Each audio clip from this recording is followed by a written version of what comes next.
पृथ्वी अंदर से कैसे बनी है, जो हमारा अर्थ है उसके अंदर का कंपोजिशन कैसा है, ये सारी चीजें हमें जानने के लिए क्या समझना पड़ेगा, अर्थ को समझना पड़ेगा। पृथ्वी के अंदर क्या क्या है, जो उनके रेडिएशंस निकलते हैं, जो फ्रीक्वेंसीज आती हैं, उनसे हमको पता चलता है कि पृथ्वी के अंदर क्या वाकई में केवल चट्टान है या कोई चीजें लिक्विड फॉर्म में भी है ना। आखिर बताओ, अगर वॉल्केनिक इरप्शन होता है, तो ये तो पृथ्वी के अंदर से ही होता है। तो क्वेश्चन ये है कि सर यहाँ से जो लावा निकलता है, जो मैग्मा निकलता है, यहाँ से जो मैग्मा निकलता है वो लिक्विफाइड क्यों होता है?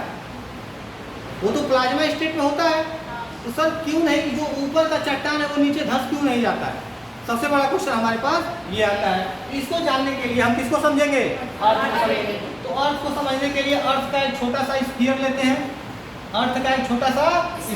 हैं, अब एक बात बताओ, मैंने लिया अर्थ का एक छोटा सा स्फीयर, अब क्या हुआ कि अर्थ के यहाँ से मान के चलिए इस वाले पॉइंट से अर्थक्वेक आया, कुछ तरंगे निकली, कुछ फ्रीक्वेंसी जो है यहाँ से इस पे आई। यहाँ पर मान लो कोई बच्चा खड़ा है, यहाँ पर कोई लड़का खड़ा है और यहाँ पर कोई लड़का खड़ा है। सबसे पहले हम देखते हैं कितनी तरह की ये फ्रीक्वेंसी, ये रेजोनेंस, ये कितने तरह का होता है। जो मेन जगह से निकलता है उसको हम क्या बोलते हैं? उसको हम क्या बोलेंगे? फोकस। जहां से इसकी इन तरंगों की स्टार्टिंग होती है उस एरिया को हम बोलते हैं फोकस। जहां पर ये सबसे पहले पहुंचता है, जहां पर ये सबसे पहले तो यहाँ पहुंचा है ये, तो उसको हम क्या बोलेंगे? AP centre. उसको हम क्या बोलेंगे? AP centre. और ये तरंगे दो तरह की होती है बेटा। ये जो वेव होता है, ये जो वेव निकल रहा है, ये कितनी तरह का होगा? दो तरह का। देखो बाहर से जो निकलता है दो तरह का होता है। एक होता है इंटरनल वेव, एक होता है इंटरनल वेव, और एक क्या होता है? Outer wave. है ना, एक इंटरनल वेव और एक आउटर वेव। जो इंटरनल वेव होता है उसके भी दो तरह के होते हैं इंटरनल वेव। पहला इसका टाइप क्या होता है? P wave. पहला क्या होता है? P wave.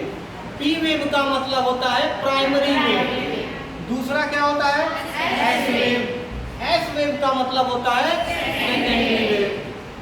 आउटर वेव यानी कि देखो, अगर बताओ यहाँ से अगर कोई वेव आ रहा है, कोई तरंग यहाँ से आ रही है, तो क्या ऊपर की ओर झटका नहीं देगा? जैसे कि मान लीजिए मेरा हाथ क्या है? क्रस्ट का एरिया है, ये मैं खड़ा हूँ, ये कौन खड़ा है? मैं खड़ा रहा हूँ। अगर यहाँ से कोई वेव, पृथ्वी के अंदर से कोई वेव आ रही है, तो इस पे टकराएगी। जब ये इस पे टकराएगी, ऊपर जो हमारा क्रस्ट है वहाँ पे दरारें आएंगी कि नहीं आएंगी? हमारे क्रस्ट में दरारें आएंगी और मैं अपनी जगह से क्या हो जाऊंगा? हिल जाऊंगा। अगर मान लीजिए यहाँ कोई बिल्डिंग है तो बिल्डिंग भी गिर सकती है।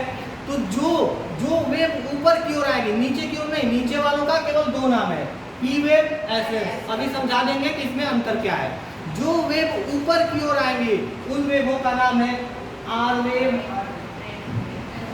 और एल वेव। आर वेव और एल वेव। यहाँ पे आर का मतलब क्या है? RELIGH, रेले वेव। रेले एक साइंटिस्ट थे जिन्होंने आर वेव के बारे में बताया था।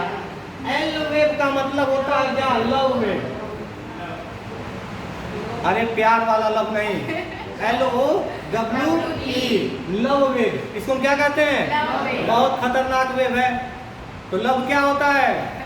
खतरनाक होता है। लव खतरनाक होता है नहीं होता है ना? तो लव के चक्कर में नहीं पड़ना है। इधर देखो, अब देखो यहाँ पर जो सबसे पहले वेव आएगी, इस वेव का नाम है पी वेव।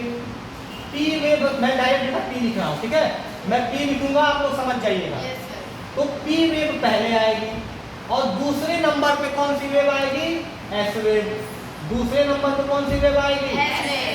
S wave. दूसरे नंबर पे एस वेव। यहाँ भी पी वेव पहले जाएगी, एस वेव बाद में जाएगी। यहाँ भी पी वेव पहले जाएगी, एस वेव बाद में जाएगी। तो पृथ्वी के अंदर हम लोगों ने देखा कि दो तरह, अभी देखो अभी हम बाहरी सतह के वेव को नहीं पढ़ रहे हैं, अभी हम किसको पढ़ रहे हैं? इंटरनल वेव को, अंदर वाली वेव को।